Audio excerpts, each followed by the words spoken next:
I am just now realizing, like, hostel-wise, I could have had my own room in a hostel, own bathroom, for about $58 US. Instead, I went for a hostel.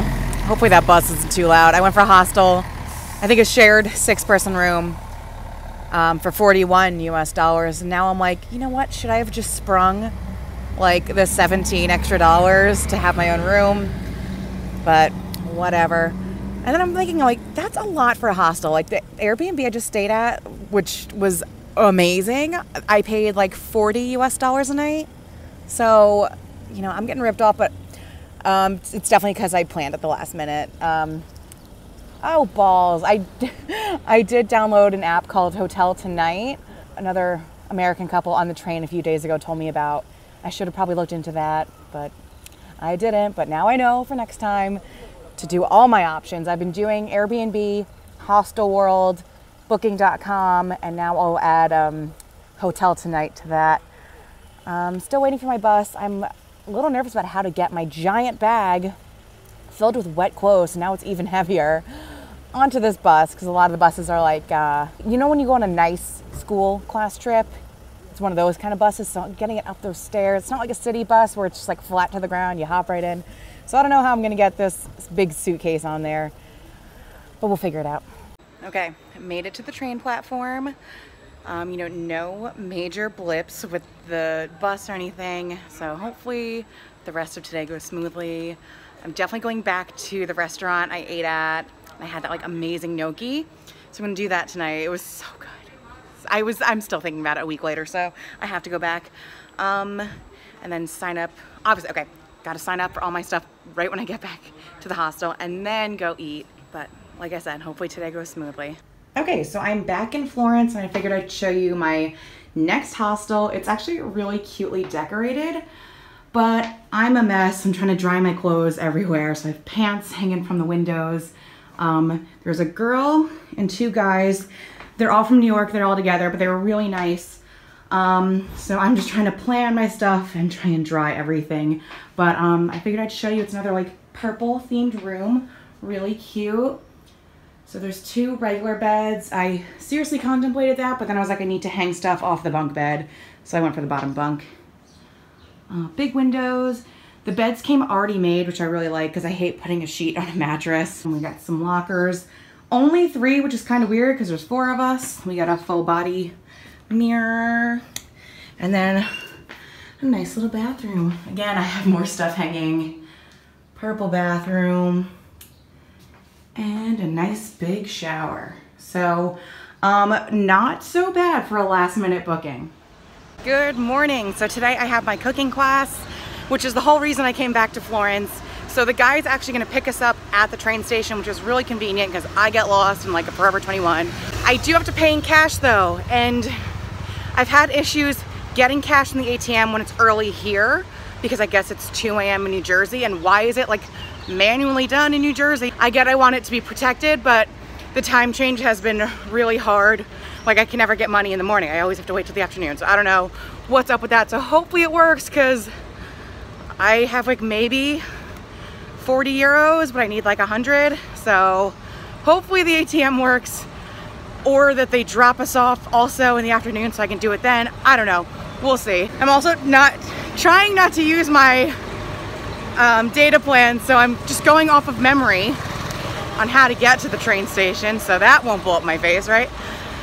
I am staying one more night. I'm supposed to go to Nice after this. I did book Nice, so I'm like ahead of the game for once. The trains though, if I left afternoon, like if I left here around 4, which is what I wanted to do, it's only a 7-hour train, but at some point in the night they stop. So I would have gotten up until like the border at like 11 p.m.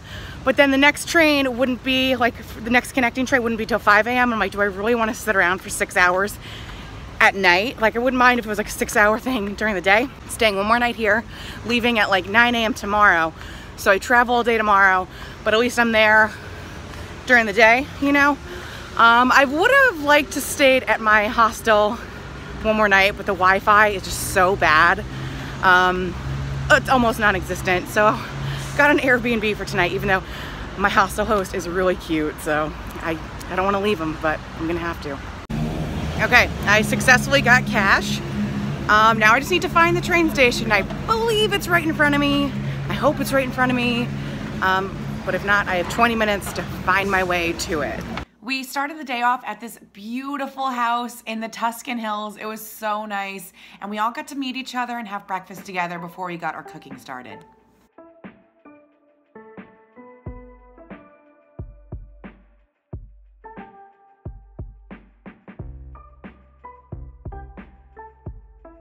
So the first thing we started on was our dessert because it needed time to settle. So we started with panna cotta, and I hope I'm pronouncing that right. And we did a lavender flavored one, and he actually picked the lavender straight from his garden. And we got to take a little bag of lavender home, and I still have mine, and I don't know what to do with it. So if you have any suggestions, let me know, but it smells so good.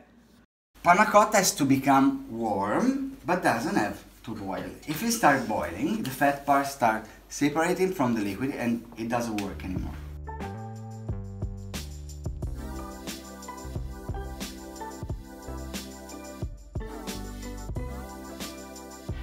Next, we got to the actual pasta making part of the class, and we made two different kinds of pasta. So the first one was a ravioli, and the second one was a traditional spaghetti. But first, you have to start with the dough. So it's really, really easy, but I know if I tried it at home, I would screw it up somehow. So it is essentially just two different kinds of flour and then an egg. And then a few people got to mix together the stuffing of our ravioli, so some cheese and some peppers and stuff. And then we started working on the meat part of our carbonara. The meat is pancetta, and I'm definitely pronouncing that wrong too. I'm gonna let you listen to this because it gave me kind of ASMR vibes. No, carbonara is a pretty recent recipe. It was invented during the Second World War in Rome, and it was invented to say thank you to the American soldiers that came here in Italy to help us. So Italian wanted to use familiar ingredients to American, so eggs, and what we had closest to bacon, that was guanciale at that time, just to go close to the taste of the American breakfast.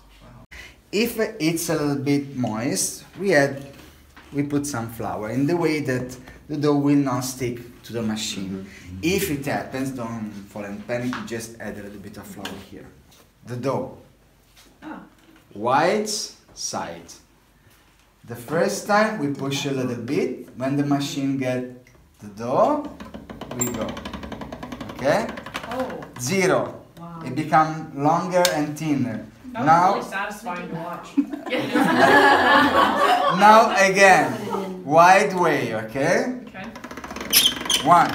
Next, we took our balls and then put them in that flattening machine. So this was kind of tough, and then I did end up breaking the machine. We experienced that. We participated in a lot of experience as well. But don't worry, you didn't break it. All the machine are like this. Okay. Don't worry. I got you. I did get you on video breaking the machine, so. Luca, where is your favorite beach in Italy? Is it Sardinia? So we had to put it through the machine a few times to get it where it needed to be, and then they always suggested adding a Texas-size amount of flour just to keep everything dry. So more flour is always a good idea.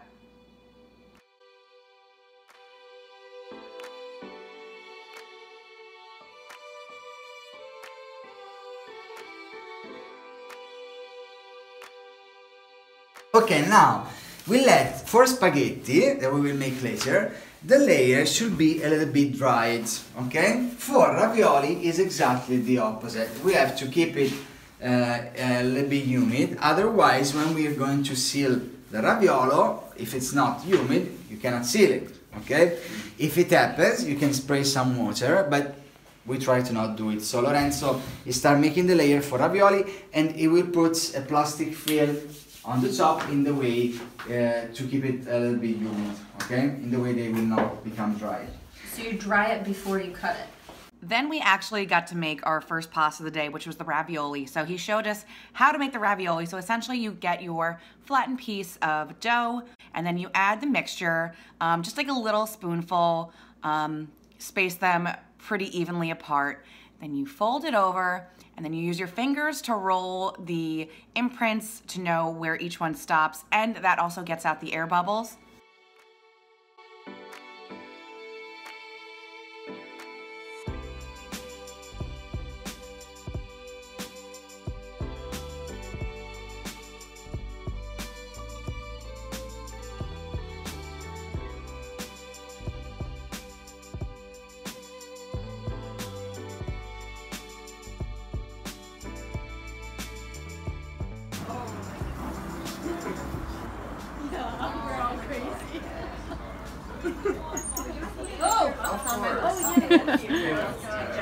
It's doing that back thing I hate. Ew. It's touching my butt. Keep your hands to yourself, girl. Then we took a snack break, and I'm pretty sure I've had the best dip I've ever had in my entire life. And that's when the wine started flowing too, so then we really started getting to know each other and having a lot more fun. The hosts were so great because they're a couple, so they were riffing off each other, like making jokes the whole time. So it was just so fun to see them interact.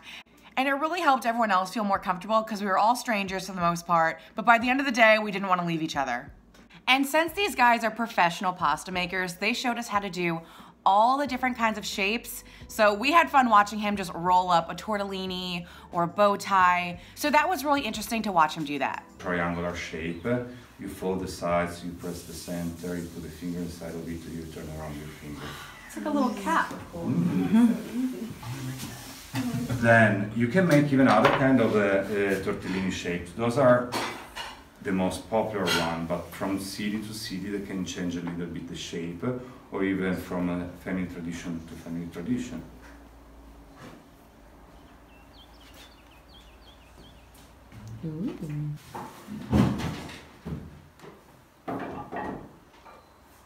I call this the stylish one. Wow. We can use a knife, not in the sharp part of the blade, and the opposite one. We get a piece of dough, we start pressing with the blade and rolling to. Oh my And God. we get small shells. What in the world? Shells? We call them gnocchetti or malloredus in Sardinia Island. They're very common there. Like a magic show. I never think about how they do this.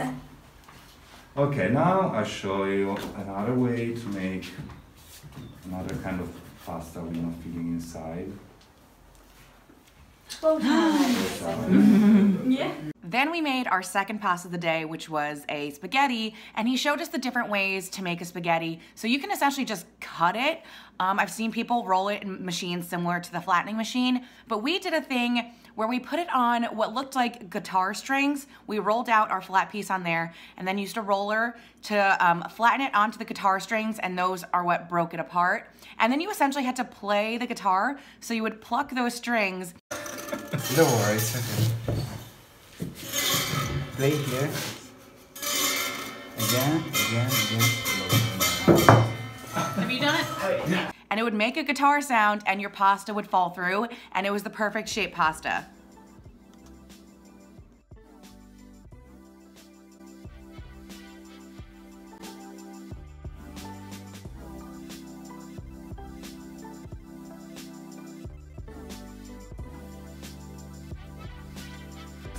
Okay, when the water starts boiling, it's the right moment to add the salt. Otherwise they stick all together. Okay? Why do you wait until it's boiled to add the salt? If you get the salt from the beginning, it takes longer, just for this reason. We will eat ravioli first because the taste is more delicate. And then we go with carbonara. Pieces or leaving entire leaves. Like that. And we're going to cook at medium heat, not very high heat. When we cook with butter, we don't love to use a high flame, otherwise we are going to burn it and it's going to get a taste that is not good. In this way, the ravioli can catch the taste of the seasoning, and we will add some of the boiling water that is very starchy, and the starch help to get a more creamy and thick texture. We start mixing them. Ooh. Oh. And adding some of the boiling water, step by step. Yeah.